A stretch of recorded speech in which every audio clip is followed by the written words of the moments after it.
beloved viewers, we appreciate you. We appreciate God in you for taking out your time every week to listen to this program. The Lord will surprise you this year. Amen. The Lord God of hosts will partake in every endeavor of your life. He will surprise you in the mighty name of Jesus. You have causes to appreciate and thank God at the end of this year. You will say, God, you are good indeed. What these women are saying, you have done it. So shall it be unto you in the name of Jesus. Amen. This is coming to you from Family Outreach Ministry and Foundation. We appreciate God for everything. May His name be praised in Jesus' name. We're about to start a new topic, and we are sure by the grace and the anointing of God, you will enjoy it. It shall be well with you. Shall we just pray? Everlasting Father, we thank you. Okay, Lord. You are the Lord God of hosts. With you all things are possible. You, our God of hosts, who is with us this year, we bless your name. Hallelujah. As we gather here today, Father, speak forth through your vessels in the name of Jesus. Amen. Both the hearers and the speaker. Father, we pray the word will not stand against us in the day of judgment in the name of Jesus. Amen. You will bring out your will in our life Amen. and the purpose for which we have been created in the mighty name of Jesus. Thank you, blessed Redeemer. Thank you. In Jesus' mighty name we pray. Amen. You are blessed. Alábùkún fún Olúwa ni You are yín. blessed. Alábùkún fún Olúwa ni You yín. are blessed. Alábùkún fún In the Olúwa ni mighty yín name of ní orúkọ Jesus. Jésù Kristi. We thank God for the topic we have treated A dúpẹ́ lọ́wọ́ Ọlọ́run fún àkòrí tí a ti mẹ́nu bà sẹ́yìn. in the course of this year. Bí a ti lọ nínú ọdún náà. We tried to encourage you with the word of God A gbìyànjú láti fi ọ̀rọ̀ Ọlọ́run gbà yín níyànjú. that tells us Èyí tó bá wa sọ wípé that the Lord of hosts is with pé us. Olúwa Ọlọ́run àwọn ọmọ ogun wà pẹ̀lú wa. We thank Him for giving us that great opportunity. A dúpẹ́ pé ó fún wa ní àǹfààní May His yìí. name be praised in the name of Jesus. Ògo kíkún ni fún orúkọ rẹ̀. Please take heed unto those words. Ẹ jọ̀ọ́ ẹ kíyèsí àwọn ọ̀rọ̀ náà. They are word of wisdom from on Àwọn high. ọ̀rọ̀ ọgbọ́n Ọlọ́run láti It òkè will wá help ni. you as you go in Ó the máa course ràn of ọ́ the lọ́wọ́ year. bí o ti lọ nínú ọdún náà. Those difficult areas and situations, you see them bowing because the Lord of hosts is with you. Wàá wá rí wípé àwọn ibi tó dàbí ẹni pé ó lera nì wọ́n á máa tẹríba níwájú rẹ nítorí pé Ọlọ́run àwọn ọmọ ogun wà pẹ̀lú rẹ. He will not leave you nor forsake Kò you. ní fi ọ́ sílẹ̀ kò sì He ní kọ̀ did ọ́ not sílẹ̀. leave the Israelites of Kò hope. fi àwọn ọmọ Ísírẹ́lì ti ìgbàanì With sílẹ̀. the Israelites of this day, Àwọn ọmọ Ísírẹ́lì ti àkókò He will yìí not leave us nor kò ní forsake fi àwa us. pẹ̀lú sílẹ̀. You too, you will experience His lordship, Ìwọ pàápàá wàá rí ìṣelọ́ba rẹ̀ bí Ọlọ́run. His guidance. Ìtọ́sọ́nà rẹ̀. Wisdom will be available for you to use this year. Ọgbọ́n á wà fún ọ láti lò In nínú the ọdún mighty yìí name of ní orúkọ Jesus. Jésù Kristi. The topic we have for this time is wonderful. Àkòrí tí Ọlọ́run tó fún wa láti sọ̀rọ̀ rẹ̀ lákòókò yìí ó jẹ́ ìyanu. Because people used to say that women are more than men. Ọ̀pọ̀lọpọ̀ èèyàn máa ń sọ wípé àwọn obìnrin pọ̀ ju ọkùnrin lọ. I don't believe it. Èmi ò tiẹ̀ wá gba èyí gbọ́. All that God created is perfect. Torí pé ohun gbogbo tí Ọlọ́run dá dáradára ni. If God created man, Tí Ọlọ́run bá dá ènìyàn, He is the one who created the woman. òun tó dá ọkùnrin, òun náà ló dá obìnrin. In the beginning, Ní ìbẹ̀rẹ̀ pẹ̀pẹ̀, it was the man that was what first created Ọlọ́run ni àkọ́kọ́ ṣẹ̀dá rẹ̀. in the Garden of Eden. Ọkùnrin ni Ọlọ́run kọ́kọ́ ṣẹ̀dá rẹ̀ nínú ọgbà Ídẹ́nì. And He made the man to sleep because He knew that the man was lonely in the garden. Ṣùgbọ́n wàá mú kí ọkùnrin kó sùn nítorí pé ó mọ̀ wípé ọkùnrin yìí dá wà ní òun nìkan nínú ọgbà náà. And He thought it fit to give him an helpmate. Ó wá rò nínú ara rẹ̀ wípé màá fún ní olùrànlọ́wọ́ tó dàbí rẹ̀. And so I will say, if God created a man, He is the one who will create a woman fit for him. Àyí ní tá a wá ń sọ rèé tí Ọlọ́run bá ṣẹ̀dá ọkùnrin ẹ mọ̀ èyí dájú pé ó ti dá obìnrin kan mọ̀ tí yóò jẹ́ olùrànlọ́wọ́ rẹ̀. That is not what we are here to prove today. eléyìí kọ́ lohun tí a fẹ́ sọ But nísinsìnyí. this session, we are going to talk about the woman called woman. ṣùgbọ́n nínú àkòrí tí Ọlọ́run gbé fún wa nínú sáà tá a wà nínú rẹ̀ yìí a fẹ́ wo obìnrin tí a lè pè ní obìnrin. The man that God called a woman. A fẹ́ wo ọkùnrin tí Ọlọ́run pè ní obìnrin. When the woman was created nígbà tí a dá obìnrin yìí and given to Adam, tá a wá fún Ádámù. Adam woke from his sleep Ádámù jí lójú oorun rẹ̀ and he saw her ó rí obìnrin yìí and he said, ó wá wí báyìí pé "This is flesh of my flesh, ó ní èyí ni ẹran ara nínú ẹran ara mi, bone of my bone. egungun nínú egungun mi. She shall be called a woman." A ó máa pè é ní obìnrin. Then who is a woman? Torí náà ta wá ní obìnrin. A woman is a man created with a womb. Ẹ̀yẹn ni wípé ta bá ń sọ wípé obìnrin à ń sọ ní ti ọkùnrin tí a ṣẹ̀dá pẹ̀lú ilé ọmọ nínú rẹ̀. No matter what your situation is, what you are going through, I've told you that is what the Spirit of the Lord said, that the Lord of hosts is with you.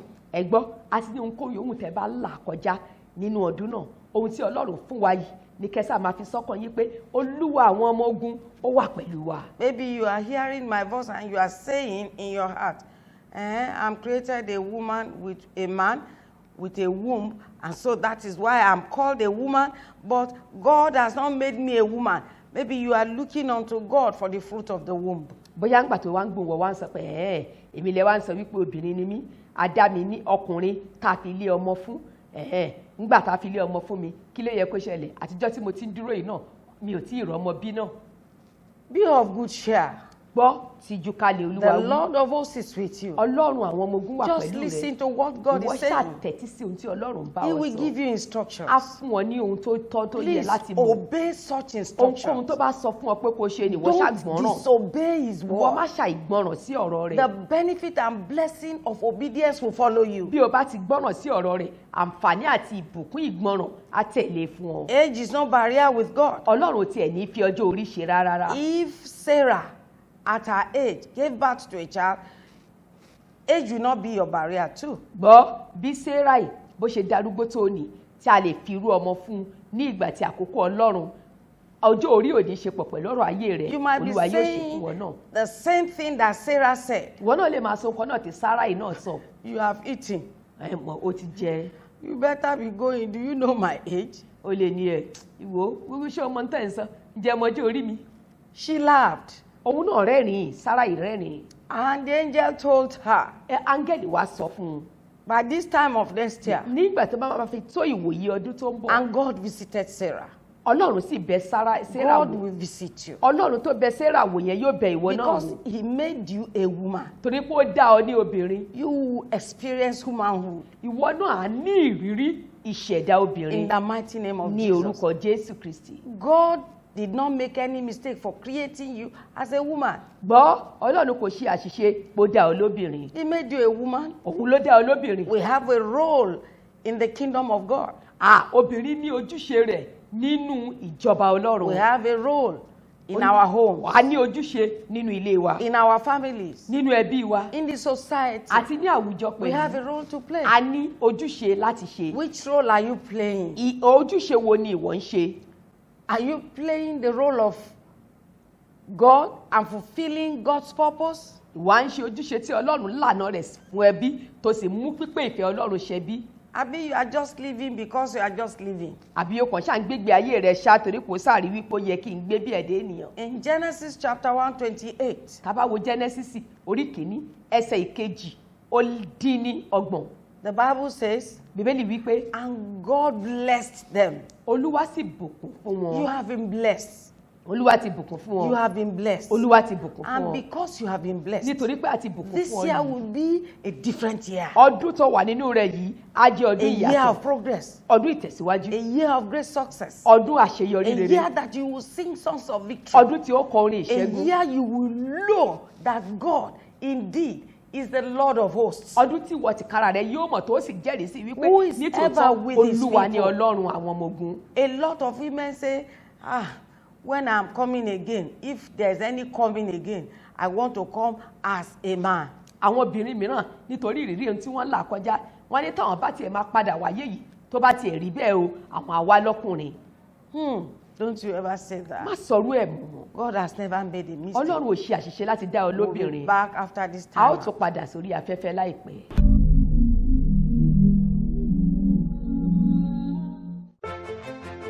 Intergard Academy, Crèche Nursery Primary and Secondary School.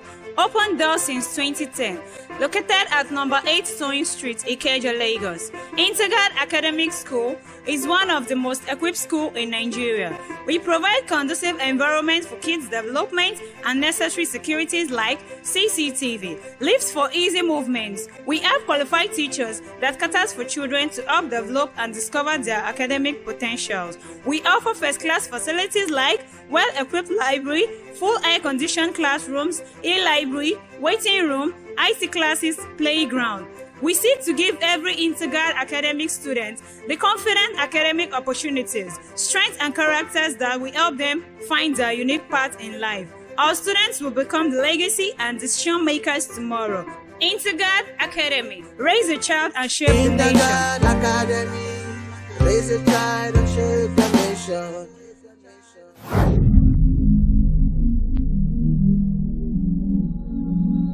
You are welcome ẹ back. káàbọ̀ lẹ́ẹ̀kan sí i. What are we trying to say before the break? kí là ń sọ náà ká tiẹ̀ tó dánu dúró. We were talking about your creation. à ń sọ nípa ti ìṣẹ̀dá rẹ̀. If God made you a woman, tí Ọlọ́run bá dá ọ bí obìnrin He has not made any kò mistake. ṣe àṣìṣe If He kankan. created you a man, tó bá sì dá ọ lọ́kùnrin no mistakes. kò sáṣìṣe inú rẹ̀ rárá. You are well created. ó dá ọ dáradára. Do you know what the Bible says? ǹjẹ́ mọ̀ tí Bíbélì You are wí? beautifully made ó ní á dá ọ dáradára. and wonderfully too. àti ní ọ̀nà ìyanu lọ́lọ́run gbà dá ọ. For you to say, next time I will come as a man, you are making mistake. Are you saying you are not contented with the nature God created you into? tó bá wá ń sọ bẹ́ẹ̀ pé máa padà wá lọ́kùnrin á jẹ́ pé ò ní ìtẹ́lọ́rùn nínú ìṣẹ̀dá tí Ọlọ́run dá ọ Some will nílẹ̀. say it's women. ọ̀nàmínà ni nítorí pé gbogbo wàhálà ti pọ̀jù lórí obìnrin ni obìnrin ló máa ṣe tọ̀hún. By the special grace of God, I think we are going to get there in this topic. nípa orí ọ̀fẹ́ Ọlọ́run a ó mẹ́nu bà nínú àkòrí tí a fẹ́ mẹ́nu bà yìí. For God to create you a woman is not a mistake. fún Ọlọ́run láti dá ọ ní obìnrin kò ṣe àṣìṣe rárá. It's our society that is bastardizing everything àṣìṣe wa ló ń ṣe àṣìlò ohun gbogbo. because they thought as of whole that women is a slave. torí pé wọ́n rò gẹ́gẹ́ bí ó ti wà láyé àtijọ́ wípé ẹrú lobìnrin. A woman is not a slave. obìnrin ò ń ṣẹrú rárá o. It's God's creation. ẹ̀dá ọwọ́ Ọlọ́run òun ni obìnrin. God blessed her Ọlọ́run bùkún fún un. and He said, ó sì wí pé be fruitful, máa bí sí, multiply, máa rẹ̀ sí, replenish the earth, máa gbáyìn lórí ilẹ̀, take dominion. gba ìṣàkóso. It's not meant for men alone. kò ń ṣe fún ọkùnrin You nìkan. will take dominion. ìwọ obìnrin pàápàá wà gbà You will ṣàkóso. make it in business. wàá rí ṣe nínú okòwò rẹ. You will be a business entrepreneur. wàá jẹ́ ẹni tó lè dá dúró, ẹni tó ń ṣàkóso All you okòwò. need to do this year, ohun tó nílò tó dẹ̀ ní ṣe nínú ọdún all yìí. that I need to do this ohun year tèmi pẹ̀lú ní ṣe nínú ọdún is to yìí. listen to God's òun ní instruction. pé kakọ̀ tẹ́tí sí We ìlànà have òótọ́ ní treated Ọlọ́run. how you can know the will of God, a ti wò ó ní bí ọ̀sẹ̀ bíi mélòó kan sẹ́yìn báwo la ṣe lè mọ ìfẹ́ Ọlọ́run. the word of God, nípasẹ̀ ọ̀rọ̀ Ọlọ́run, by dream, nípa ìran, nípa àlá, vision. nípa ìran so many ways. àti lóríṣiríṣi God ọ̀nà can báwọn reveal ni himself to Ọlọ́run you. lè fi ara rẹ̀ hàn wá. Just listen to His ìwọ instruction. ṣáà tẹ́tí sí ìtọ́ni rẹ̀. The Lord of hosts is with you. Ọlọ́run àwọn ọmọ ogun wà pẹ̀lú He is rẹ̀. with me. ó wà pẹ̀lú mi. He wants to surprise us this year. ó fẹ́ yà wá lẹ́nu nínú ọdún That you yìí are made a woman. pé a dá ọ ní You are obìnrin. not a misfit. o kì í ṣe àṣìṣe And you rárá. are not a second-rated citizen. kí o wá ń ṣe ẹni tí ó kù díẹ̀ káàtó sí ẹnì kejì. God created you Ọlọ́run ló ṣẹ̀dá rẹ̀. as He made Adam. bí ó ti dá Ádámù. Yes, you are not second-rated. o ń ṣe ẹni tó kù díẹ̀ káàtó sí He ẹnì gave the kejì. man the opportunity that they will not labor and kill themselves. ó fún wa ní àǹfààní pé ká má ṣe làálàá ká máa fi para wa lára. We are their helpmates. a wà bí olùrànlọ́wọ́ fún ara wa ni. It's not that we will now take the whole thing on our head while the man will sit and cross his leg. kì í wá ṣe pé ká wá gbé gbogbo ẹrù yìí ká wà nìkan dá gbèrú ká máa dá fà ká máa dá pa kọkùnrin wá jókòó kó kẹsẹ̀ rọ̀. That is not right, men. ẹgbẹ́ ẹ̀yin ọkùnrin èyí kò dára tó. You will kill the woman. tó bá ń ṣe báyìí ọkùnrin ó fẹ́ pa obìnrin yẹn ni. You must allow her to take her place in the house, in the society, everywhere they find themselves. o gbọ́dọ̀ gbà láàyè kó mú ojúṣe rẹ̀ kó ṣe ojúṣe rẹ̀ níbikíbi tó bá ti bá ara rẹ̀. I'm not preaching women's liberation. kì í ṣe pé à ń sọ wípé ìjàgbáradì fóbìnrin ń tà ń wí kọ́ yẹn. But they have their own freedom as well. ṣùgbọ́n obìnrin náà ó ní ojúṣe tirẹ̀ láti ṣe tó dẹ̀ gbọ́dọ̀ lè ní òmìnira láti Because ṣe. they are created by God torí pé a dá wọn ní ẹ̀dá Ọlọ́run for a purpose. fún ìdí pàtàkì. For a purpose. fún ìdí pàtàkì. She was just not made to just be there. kì í ṣe pé a kàn dá pé kó kàn wà níbẹ̀ lásán. She is created for a purpose. a dá fún ìdí kan pàtàkì ni. Woman, obìnrin have you known your purpose? wàá mọ ìdí tá a fi dá ọ bí. Do you know your purpose? ìjẹ́wọ́ mọ̀ pé èmi o ìdí tá a fi dá mi As sínú you are ayé rẹ̀ created a woman, bí a ti dá ọ bí obìnrin. your purpose may be in your home. ó lè jẹ́ ìdí tá a fi dá ọ nítorí ilé rẹ̀ gangan. God created you because of that man. a lè dá ọ nítorí ọkùnrin tó fẹ́ yẹ gangan. To have a better influence over him. láti lè pé kó lè ní ojúṣe láti fi ràn lọ́wọ́ nínú ayé rẹ̀. To be a better influence on your children. tàbí kẹ̀ láti jẹ́ ẹni tí ó jẹ́ ìrànwọ́ fún àwọn ọmọ tí Ọlọ́run fún ọ. To be the kind of woman, there is a purpose for everything under the láti heavens. jẹ́ obìnrin ó ní ìdí pàtàkì tí Ọlọ́run fi dá ọ bẹ́ẹ̀. We'll be back after this time out. a ó tún padà sórí afẹ́fẹ́ láìpẹ́.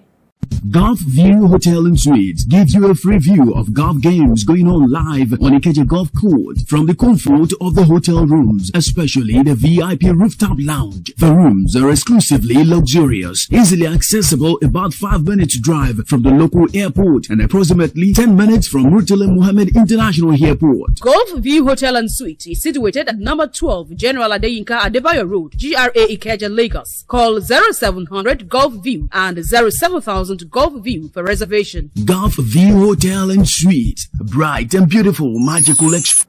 You are welcome back. ẹ káàbọ̀ lẹ́ẹ̀kan sí i. Do you know what we are talking about? jẹ́ ti ẹ̀rọ tí ohun tí à ń sọ̀rọ̀ lé lórí. That you are a God's creation. pé ìwọ jẹ́ ìṣẹ̀dá Ọlọ́run. I am a God's èmi creation. pẹ̀lú jẹ́ ìṣẹ̀dá We were Ọlọ́run. created for a purpose. a dá wa fún ìdí kan pàtàkì. That you are a man pé ìwọ jẹ́ or ọkùnrin you are a tàbí woman. ìwọ jẹ́ obìnrin. It's the purpose of God. ó jẹ́ fún ìdí kan pàtàkì There nínú is ètò a Ọlọ́run. reason for your creation. ìdí pàtàkì wà tí Ẹlẹ́dàá fi ṣẹ̀dá Do rẹ̀. you know that reason jẹ́wọ́ mọ ìdí why yìí. you are created? ìdí tá a fi dá ọ. Or you are just here tàbí ó kàn and you rí ara rẹ̀ feel you are ṣá. just here. ó dẹ̀ rí wípé ó kàn wá ń bí ṣá. Some will say, I don't know what to do. ẹlẹ́mìí ní mi tiẹ̀ mọ ohun tó yẹ kí Because n you have ṣe. not discovered your purpose. nítorí pé ò mọ ìdí pàtàkì tá a fi dá ọ sáyé. If it is taking care of your husband, tó bá jẹ́ pé ìtọ́jú ọkọ rẹ la ṣe torí rẹ̀ you dá will ọ. do it well. wàá ṣe dára You will do dára. it diligently. wàá ṣe bó ti tọ́ àti bó ti yẹ. That is leading us to a very beautiful topic. eléyìí wá ń darí wa sí àkòrí tó dára kan. Who is a virtuous woman? ta ni obìnrin oníwà rere? Let us see the scriptures. ẹ jẹ́ ká yẹ̀ ẹ́ wò nínú ìwé mímọ́. I want us to see it in the word of ẹ jẹ́ God. ká wò ó nínú ọ̀rọ̀ Ọlọ́run. A woman is a wife. ẹni sáà pè ní obìnrin ó jẹ́ aya tàbí ìyàwó nínú ilé. And Proverbs 31 verse 10 says, ìwé òwe orí ìkọkànléní-ọgbọ̀n ẹsẹ̀ kẹwàá wípé who can find a virtuous woman oníta ni ó lè ṣe àwárí obìnrin oníwà or a rere virtuous wife? tàbí obìnrin oníwà rere. For her worth is far above rubies. nítorí pé iye rẹ̀ ó ju iyùn lọ. Let us now talk in the terms of our day. ẹ jẹ́ ká wá yẹ̀ ẹ́ wò bí ìgbà ti wá yìí. You know how crazy you are when they talk about pounds, euro, dollar, when they talk about, you name them, dollar, all the hairs of your head will rise. ìwọ náà mọ̀ gẹ́gẹ́ bí ẹ̀dá ènìyàn tó bá sọ̀rọ̀ sí tá bá ń sọ̀rọ̀ lórí dọ́là ó mọ̀ pé a ti ruwọ́ sókè etí a ti nà kò fẹ́ gbọ́ nípa rẹ̀. Because you feel dollar is valuable. Nítorí wípé ó mọ̀ wípé tá bá ń sọ dọ́là ó níye lórí. You prefer it to your own medium of exchange. Ó wọ̀n ká kó máa sọ̀rọ̀ ní dọ́là sí náírà tó jẹ́ owó tirẹ̀. The Bible is now letting us know that a virtuous woman, a virtuous wife, her price is far above dollar, pound sterling or whatever. Ṣùgbọ́n Bíbélì wá fi yé wa wípé tá bá ń sọ ní ti obìnrin oníwà rere yìí iye rẹ̀ ó ju iyùn lọ ó ju ti dọ́là lọ tàbí ti pound sterling lọ. Why is her price or her worth more than rubies or dollar?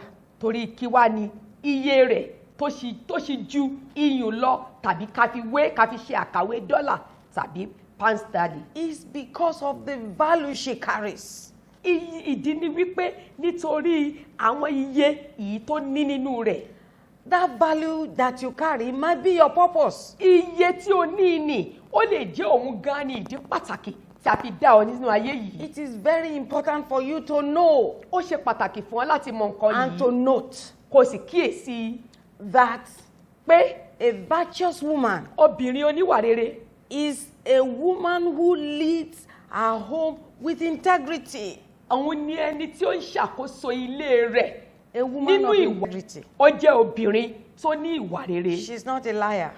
Kò ń ṣe òpùrọ́. When he speaks a word, tó bá sọ ọ̀rọ̀ kan, he will repeat the same thing again and again. Níbikíbi ló ti lè ṣe àtúnsọ ọ̀rọ̀ yìí. Not the one who says this now and next minute is saying another thing. Kì í ṣe ẹni tó máa sọ á níbí tó máa déwájú ẹlòmíràn tó tún máa sọ bí níbẹ̀. Is a kind of woman. Ó jẹ́ obìnrin who can show the children and her household what is called integrity. Ó jẹ́ ẹni tó lè fi hàn àwọn ọmọ rẹ̀ ní o tàbí gbogbo mọ̀lẹ́bí ní o ohun tí à ń pè ní ìwà rere. When you see her children out there, tí o bá rí àwọn ọmọ rẹ̀ ní ìta, you see integrity in them. wàá rí ìwà rere yìí tá à ń pè ní ọmọlúwàbí yìí nínú àwọn ọmọ rẹ̀. They command respect. Àwọn ọmọ rẹ̀ jẹ́ ẹni tí à ń bu ọlá fún láwùjọ. They are not lousy. Wọ́n ń ṣe ẹni tí ń pariwo. They are not just talking anyhow. Kò ń ṣe àwọn tó ń lanu tó kàn ń sọ ìsọkúsọ. You see value in their life. Wàá rí wípé àwọn ọmọ yìí náà ní iye nínú.